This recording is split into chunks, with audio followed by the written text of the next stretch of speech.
కార్తీక పురాణము 6వ అధ్యాయము దీపదాన విధి మహత్యము. ఓ రాజశ్రేష్ఠుడా, ఏ మానవుడు కార్తీక మాసము నెల రోజులు పరమేశ్వరుని శ్రీ మహావిష్ణువును పంచామృత స్నానములు చేయించి కస్తూరి కలిపిన మంచి గంధపు నీటితో భక్తితో పూజించునో అట్టి వారికి అశ్వమేధ యాగము చేయించినంత పుణ్యము దక్కును. అటులనే ఏ మానవుడు కార్తీక మాసమంతయు దేవాలయమునందు దీపారాధన చెయ్యునో వానికి కైవల్య ప్రాప్తించును. దీపదానము చెయ్యుట ఎట్లనగా, పైడిపత్రి తానే స్వయముగా తీసి శుభ్రపరిచి ఒత్తులు చేయవలెను. వరి పిండితో గాని గోధుమ పిండితో గాని ప్రమిద వలె చేసి ఒత్తులు వేసి ఆవు నెయ్యి వేసి దీపము వెలిగించి ఆ ప్రమిదను బ్రాహ్మణునకు దానమివ్వవలెను. శక్తి కొలది దక్షిణ కూడా ఇవ్వవలెను. ఈ ప్రకారముగా కార్తీక మాసమందు ప్రతిదినము చేసి ఆఖరి రోజున వెండితో ప్రమిదను చేయించి బంగారముతో ఒత్తిని చేయించి ఆవు నెయ్యి నిండుగా పోసి వెనుక చేసిన ప్రకారముగా గోధుమ పిండితో ప్రమిదను చేసి ఆవు నెయ్యి పోసి దీపమును వెలిగించి ఈ నెల రోజులు దానము చేసిన బ్రాహ్మణునికే ఇది కూడా దానమిచ్చిన ఎడల సకలైశ్వర్యములు కలుగుటయేగాక మోక్షప్రాప్తి కలుగును. దీపదానము చేయువారు ఇట్లు పఠించవలెను. సర్వజ్ఞానప్రదం దివ్యం సర్వసంపత్సుఖావాహం దీపదానం ప్రదాస్యామి శాంతిరస్తు సదా మమ అని స్తోత్రం చేసి దీపదానము చెయ్యవలెను.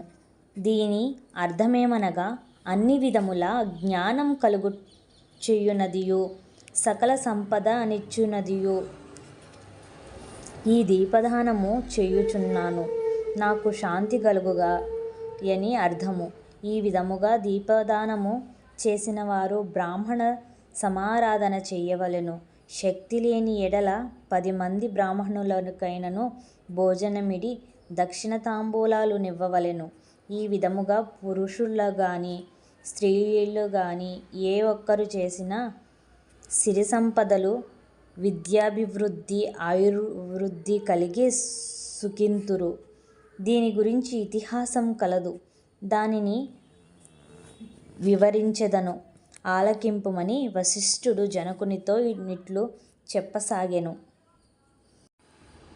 లుబ్ధి వితంతువు స్వర్గమునకు కేగుట.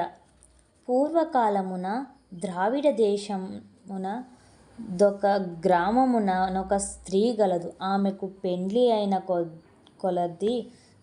కొలది కాలమునకే భర్త చనిపోయెను. సంతానము గాని ఆఖరికి బంధువులు గాని లేరు.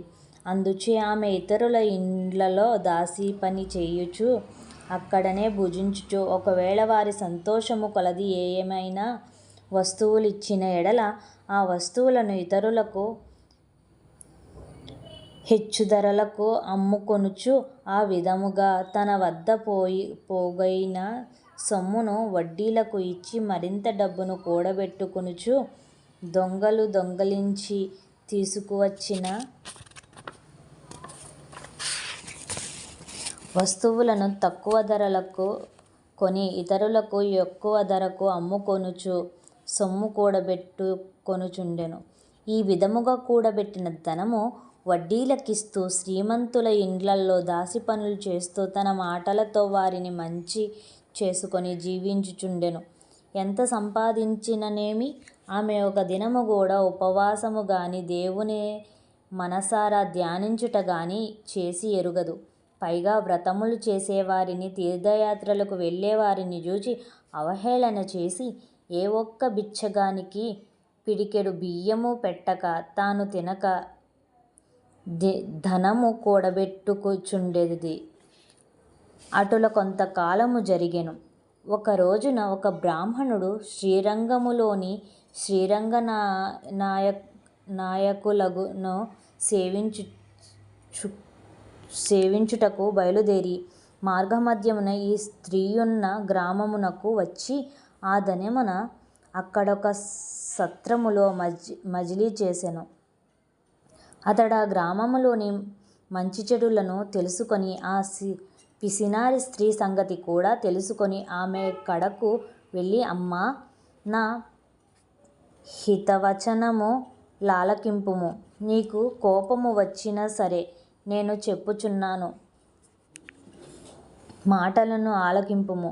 మన శరీరము శాశ్వతము కావు, నీటి బుడగ వంటిది. ఏ క్షణములో మృత్యువు మనలను తీసుకుపోవునో ఎవరూ చెప్పలేరు.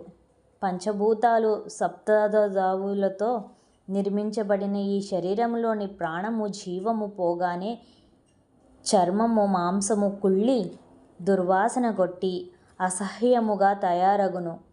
అటువంటి ఈ శరీరాన్ని నీవు నిత్యమని భ్రమించుచున్నావు. ఇది అజ్ఞానముతో కూడిన దురాలోచన తల్లీ. నీవు బాగా ఆలోచించు కొనుము. అగ్నిని చూచి మిడుత దానిని తినేద్దామని భ్రమించి దగ్గరకు వెళ్ళి భస్మమగుచున్నది. అటులనే మానవుడు కూడా ఈ తనువు శాశ్వతమని నమ్మి అంధకారంలో బడి నశించుచున్నాడు. కాన నా మాటలాలకించి నీవు తినక ఇతరులకు పెట్టక అన్యాయముగా ఆర్జించిన ధనమును ఇప్పుడైనా పేదలకు దానధర్మములు చేసి పుణ్యము సంపాదించుకొనుము. ప్రతిదినము శ్రీమన్నారాయణుని స్మరించి వ్రతాధికములను చేసి మోక్షమునొందుము. నీ పాపరిహారార్థముగా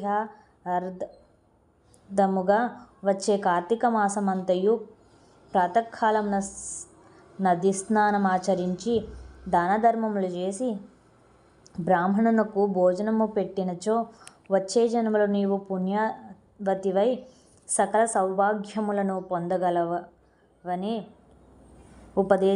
ఉపదేశమిచ్చెను.